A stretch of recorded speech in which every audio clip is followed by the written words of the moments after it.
बजरंगबली ऐसा माना जाता है दोस्तों रुद्र अवतार हैं और कलयुग में खास तौर पर बजरंगबली की पूजा आराधना भक्त अपनी सभी कठिनाइयों से मुक्ति पाने के लिए करते हैं।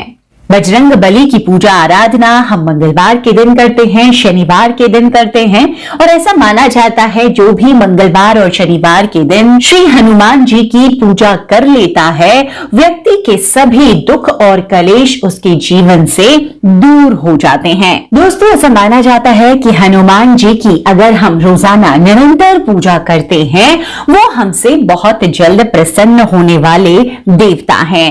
मान्यता है कि हनुमान जी की पूजा से हर मनोकामना पूरी हो जाती है, लेकिन इसके लिए व्यक्ति का मन, वचन और कर्म से उसका पवित्र होना भी जरूरी है। दोस्तों अगर किसी भी तरह की जीवन में परेशानी, कष्ट चल रहा है और आप चाहते हैं उससे निकलना और कोई रास्ता आपको नहीं दिख रहा है, तो मंगलवार के दिन आपको हनुमान जी का ये अचूक उपाय जरूर करना चाहिए। तो दोस्तों इस वीडियो में मैं आपको बताने जा रही हूं हनुमान जी का सबसे बड़ा महा उपाय। इस एकमात्र उपाय के करने से हनुमान जी की कृपा आप पर बनी रहती है। जिस भी काम को आप करना चाहते हैं, आपके जीवन में जो भी समस्याएं हैं, जो भी कष्ट है, वो कष्ट दूर हो जाते हैं, शत्रुओं का नाश हो जाता है।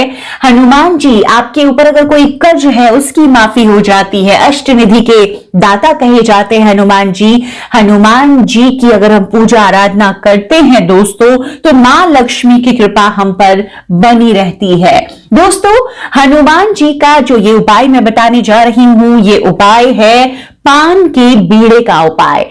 पान का बीड़ा श्री हनुमान जी को बेहद पसंद है और अगर हम हनुमान जी की पूजा में मंगलवार या शनिवार को उन्हें पान का बीड़ा अर्पित करते हैं, इससे वो हम पे अति शीघ्र प्रसन्न हो जाते हैं। नौकरी में आप पदोन्नति चाहते हैं, व्यवसाय में आप वृद्धि चाहते हैं, संतान सुख में आपकी बाधा है, घर वाहन सुख चाहते हैं आप, जीवन में जितनी तरक्की आपको चाहिए और अगर कोई कष्ट है, कर्ज है, इनसे मुक्ति आपको चाहिए तो आपको भगवान हनुमान की शरण में जाना चाहिए। हनुमान जी को पान का बीड़ा जो इस उपाय में मैं बता रही हूं इतना पसंद है कि अगर उनके शरण में जाकर आप उन्हें कुछ और नहीं तो पान का बीड़ा ही अर्पित करते हैं, जो भी मनोकामना से अपनी जो भी गुहार है उनसे लगाते हैं, वो आपके उस कष्ट को या फिर आपकी जो कामना है उसको अति शीघ्र पूरा करते हैं।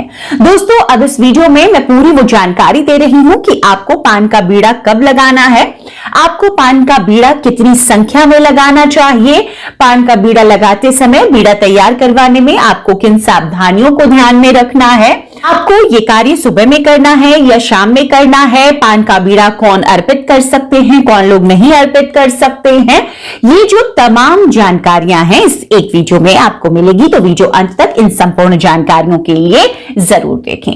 दोस्तों अब जैसा हम सभी जानते हैं हनुमान जी का दिन होता है मंगलवार के दिन हम उनकी आराधना करते हैं और शनिवार के दिन उनकी आराधना करते हैं। खास तौर पे हनुमान जयंती के दिन उनकी हम विशेष पूजा आराधना करते हैं। दशहरा वाले दिन हनुमान जी की विशेष पूजा आराधना करते हैं। आप इन दिनों में अपनी कामना हेतु हनुमान जी को पान का बीड़ा अर्पित कर सकते हैं। पान का बीड़ा आपको अर्पित करना चाहिए किसी मंदिर में। अगर मंदिर में जाकर आप करते हैं बहुत ही उत्तम है, और अगर घर में आप हनुमान जी की प्रतिमा रखते हैं तो आप घर पर भी कर सकते हैं। अब पान का बीड़ा आपको किस दिन अर्पित करना है? पान का बीड़ा आप मंगलवार के दिन अर्पित कर सकते हैं और शनिवार के दिन भी अर्पित कर सकते हैं। मंगलवार के दिन पान का बीड़ा जो अर्पित हम करते हैं ऐसा माना जाता है कि शुभ फलों की कामना हेतु करते हैं। शनिवार के दिन जो पान का बीड़ा हम अर्पित करते हैं उसमें जैसे कि आप कर्ज मुक्ति के उपाय हेतु करना चाहते हैं तो आप शनिवार को करें। आप बीमारी, शारीरिक कष्ट से परेशान हैं तो आप शनिवार को करें। अगर आप चाहते हैं कि शनि की 7.5 है आप पर, शनि की ढैया में है, अंतर्दशा महादशा में है और परेशान है, उसकी वजह से काम आपके होते होते रुक जाते हैं, हर तरह की अड़चन है, इन अड़चनों से, इन चीजों से अगर आप मुक्ति चाहते हैं तो आप शनिवार को भगवान हनुमान जी को पान का बीड़ा अर्पित करेंगे। देखिए दोस्तों, जब भी आप बीड़ा अर्पित करने जाएंगे तो विधिवत भगवान का पहले पूजन करेंगे, पंचोपचार पूजन, जिसमें आपको भगवान को धूप दीप भोग ये दिखाना है और उसके साथ ही आपको पान का बीड़ा उन्हें अर्पित करना है। अब पान का बीड़ा आपको कितनी संख्या में करना है, ये भी एक सवाल है। संख्या आप जोड़े से कर सकते हैं, आप चाहे तो एक भी कर सकते हैं, लेकिन जोड़े से करें तो ज्यादा अच्छा है। अब कितने शनिवार या कितने मंगलवार को आपको ये कार्य करना चाहिए? देखिए, अगर आप मंगलवार को कर रहे हैं, शुभ कामना, शुभ फलों की इच्छा हेतु, अपने सुख समृद्धि सौभाग्य की प्राप्ति हेतु, नौकरी व्यवसाय में तरक्की उन्नति के हेतु, संतान प्राप्ति के हेतु, तो आप मंगलवार को करेंगे और 5 मंगलवार, कम से कम 5 या 11 मंगलवार को आप लगातार पान का बीड़ा हनुमान जी को अर्पित करें। अब अगर कर्ज मुक्ति से, बीमारी मुक्ति, शनि की 7.5 दशा महादशा से आप पीड़ित हैं, उसकी वजह से आप भगवान से गुहार लगा रहे हैं उन संकटों को हरने के लिए, कष्टों को दूर करने के लिए, तो आप शनिवार को करें अर्पित और 8 शनिवार को आप लगातार अर्पित करें शुभ फलों की, शीघ्र फलों की प्राप्ति हेतु। अब जो पान का बीड़ा है वो आपको तैयार कैसे करवाना है, देखिए बहुत ध्यान देना है। पान का बीड़ा जब हम भगवान हनुमान के चरणों में अर्पित करने के लिए तैयार करवा रहे होते हैं तो उसमें आपको क्या क्या ध्यान देना है। आपको ध्यान ये देना है कि वो जो पान का बीड़ा आप तैयार करवा रहे हैं वो बड़ी शुद्धता से बने। इस पान में आपको ये मीठा पान बनवाना है, जिसमें कि आपको कत्था आप डलवा सकते हैं, गुलकंद, सौंफ डलवा दें, खोपरे का बूरा, सुमन कतरी, ये 5 चीजें आप डलवाएं। आप इस बात का खास ध्यान रखें कि इसमें चूना और सुपारी बिल्कुल नहीं हो। साथ ही क्योंकि आप पान की शॉप से, पान की दुकान से लाएंगे तो वहां पर तंबाकू लगे पान बनते हैं, तो ऐसे में आप शॉपकीपर को, दुकानदार को बोलेंगे वो हाथ साफ करके फिर ये शुद्ध से आप बता देंगे उन्हें कि भगवान के लिए आप तैयार करवा रहे हैं, तो वो हाथ धो के शुद्धता से ये पान आपको तैयार करके दे देगा। ये ध्यान से बिल्कुल साफ सुथरे से और बिल्कुल ताजा पान आपको तैयार करके अर्पित करना है भगवान को। तो इस तरीके से पान आपने तैयार करवा लिया, संख्या मैंने बता दी और आपको कितने वारों में ये लगातार करना है मैंने ये भी बता दिया। अब आपको सुबह या शाम आप कब करना चाहें, देखिए अगर आप मंगलवार का व्रत करते हैं, शनिवार का व्रत करते हैं, तो आप सुबह या शाम किसी भी वक्त में ये पान का बीड़ा भगवान को अर्पित कर सकते हैं, समय की कोई पाबंदी नहीं है। आप मंदिर में जाएंगे, जैसे मैंने बताया, पंचोपचार पूजन करेंगे और उसके बाद पान का बीड़ा भगवान हनुमान के चरणों में, हनुमान जी के चरणों में रख देंगे और उसके बाद करेंगे आप प्रार्थना।